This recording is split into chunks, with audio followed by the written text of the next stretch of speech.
Hello? Yes, hello there. Thank you very much. Okay. Right. I'll start by introducing myself. Um, um, my channel used to be called "This Is Your Wake Up," and it was started in China. Can you tell me approximately when you became aware of my channel's existence? I believe it was about 3 years ago. Was it about or four? Sorry, Actually, memory. I think I could refresh your memory. I started my channel, I think it was in January 2011. So my channel started when I lived in China about 5 years ago. All And right. so far as I recall, you became aware of my channel somehow or other, I guess by just surfing around, about 5 or 6 months after I started my channel. So I think you probably became aware of my channel approximately mid 2011.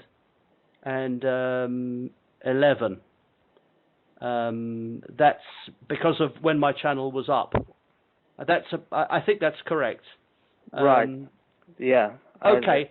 Now the reason I asked you to do this is because I want you to be a witness really to the trolling I've received. Is there anything you can tell me about the trolling that you noted and any of the people that you recall being involved in the trolling? Well, yeah, I remember there's some quite notorious names. Um, was it FEMA Death Camp Control? Was he involved back then? Yes, yes, that's right. He likes the LOL, RFOL, and the use of multiple exclamation marks. He also likes writing in capitals. This guy. Do you recall any particular examples of the type of trolling he used to engage in? Well, they were all quite not him specifically, no, but I mean they were all pretty much of the same type, weren't they? Just like personal smears and Ad hominem. What about innuendo and stuff. would you not sexual smears? Would you? Yes, yeah. Put kind of like photoshopping Nazi uniforms and putting lipstick on you and that kind of thing. That's right. Would you agree? I mean, both of us being British, would you agree that FEMA Death Camp Control's use of language and so on would indicate that he was a UK resident? Let's put it that way. Yeah, I'd say so. Yeah. Okay. Are you aware that when did I start mentioning strategic communications laboratories? Well, I remember it being. I can't. No, I can't really be specific, but I think it was fair. I remember it pretty much as soon as I saw your channel. Really. Okay. What about another troll called Koertje, Koertje? Are you familiar with that guy? Yes. Yeah. Yeah. I remember him. Yeah. Okay. Now, presumably you're aware of my recent channel called, which has now been extinguished by Google, called Kim Hoaxashian. Yeah. Okay. And you are also familiar. Now, obviously that channel was up for about a year and a half or something.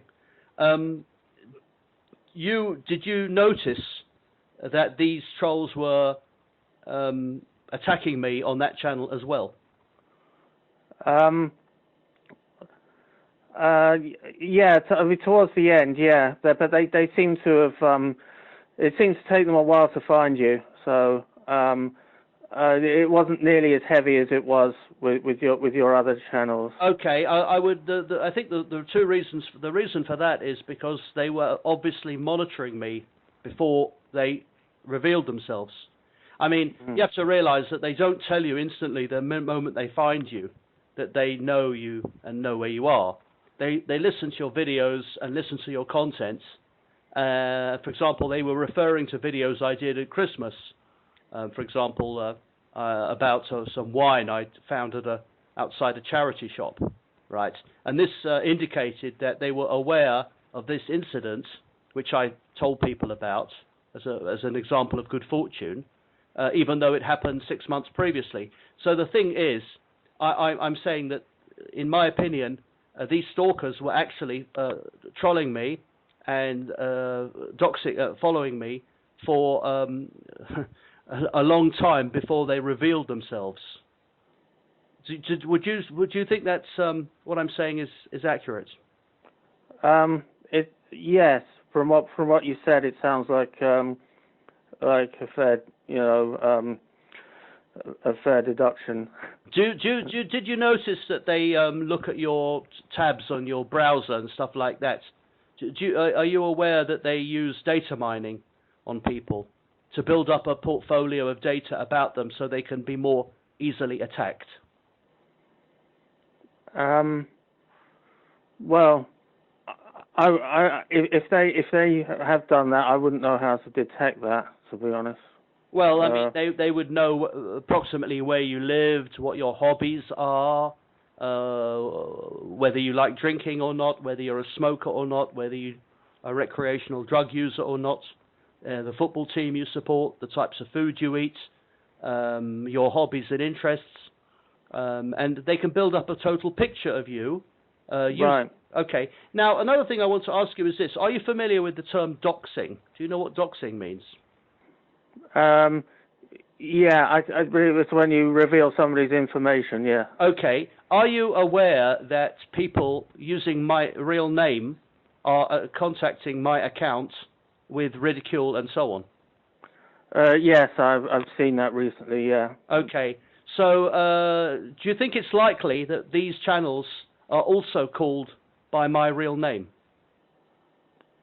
Yes, I do, yeah. No, what I'm saying is, oh, sorry. I think they are also. Do you think it just as a chance that these people happen to have my real name? No, I'd say that's extremely unlikely. Yeah. Okay, so you would accept that I'm being impersonated?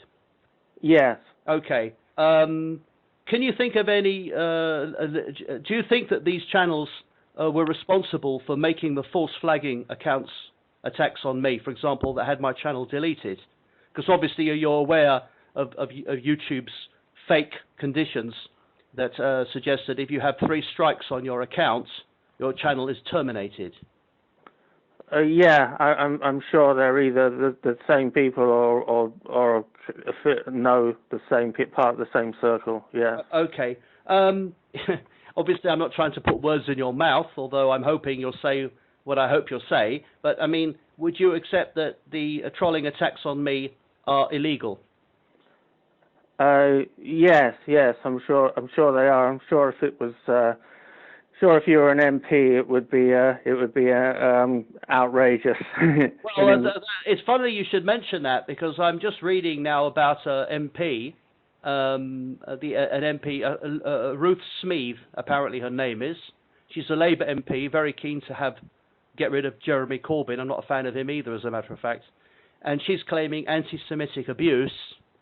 We do know from experience that Jewish politicians do get immediate help from the police if they claim anti-Semitism.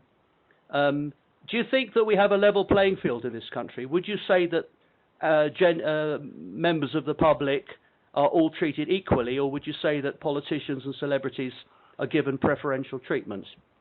I'd say the latter. Okay. Definitely, yeah. All right. Do you think are you familiar with my opinions on the EU? I am indeed, yeah. Okay. So, based upon my anti-EU sentiments, do you think it's a little ridiculous that the few days after the so-called referendum, where the British public finally did the right thing, that my channel that was anti-EU should be removed. Right. Well, I hadn't thought about that. In so many words. Yeah, I suppose it's. It's. Yeah, I'm not really sure what the right word is. Not ironic, is it? Okay, I'll ask you as an Englishman, because I've got 4 more minutes on this upload. I keep All it right. to minutes. Yeah. I'm going to ask you as an Englishman, were you pleased with the results of the referendum? I definitely was. Yes. Okay. Do you believe that the government are going to implement the will of the British people? I find it highly unlikely. Yes. Okay. Yeah. So Unfortunately. basically, you believe that although the British people resisted, would you say that the establishment and the elite had a dog in the fight? I mean, would you agree with me that the elitists, the celebrities, the bankers, the globalists, the industrialists, the oligarchs, and so on, were all heavily pushing for Britain to stay in the EU? Well, yes. I mean that was just. Yeah, well, they just were, weren't they? Yes. Okay.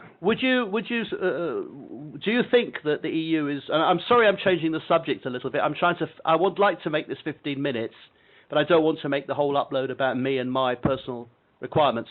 But I think the EU is a very important topic. Do you think that the EU offers any benefits at all for the white British working class?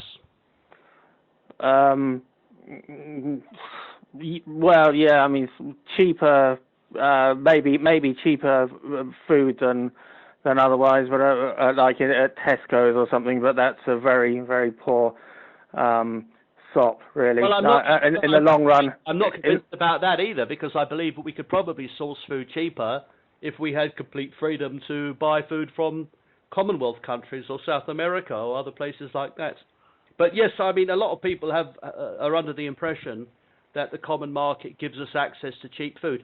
Why do you think it would be? Why do you think we would be paying more for food if we're not in the EU? Well, because I think we basically got an agreement with them that we will there won't be any tariffs on imports from the EU if we remember it. But the tariffs are only for imports. We decide what the tariffs are. If we don't put tariffs on EU imports, they're not going to put tariffs on exports, are they? They're not going to put tariffs on it. Tariffs are always for imports. And considering Britain is an importing nation, we only make a profit on services, then it's likely that there's going to be no change. The only thing that could influence food prices is, of course, currency exchange rates. And many of the fear-mongering that they did have been proven to be untrue. Right. Yes. The other thing is, I'm sure you're much more down with all this economics. But I mean, the other thing is, I do think that it's probably correct that the pound may be affected, just as as the fearmongers were saying. But one argument I've heard is that even if it does, that's going to make our exports more attractive because they'll be cheaper to buy. That's a very good point. There's pluses and minuses for a weaker pound. I would never advocate a weak currency because it only gives you a short-term fix. But I certainly think there are certain advantages in having a slightly weaker currency. It improves export competitiveness. It makes British people decide to have holidays in the UK. And it encourages foreigners to come and do business in the UK, to make investments in the UK, and to go on holiday to the UK. So marginal differences in exchange rates are quite normal in the economy, and occur even if Britain did stay in the EU. As long as we're not in the Eurozone, there's always going to be currency fluctuations. Okay. Is there one last thing you'd like to say before we sign off? What's the most important issue for you as a British man?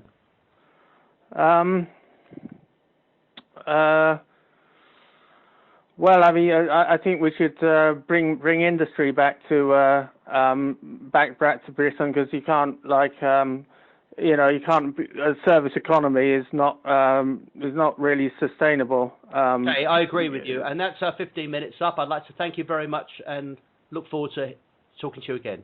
Okay, thank you very much, and you're welcome.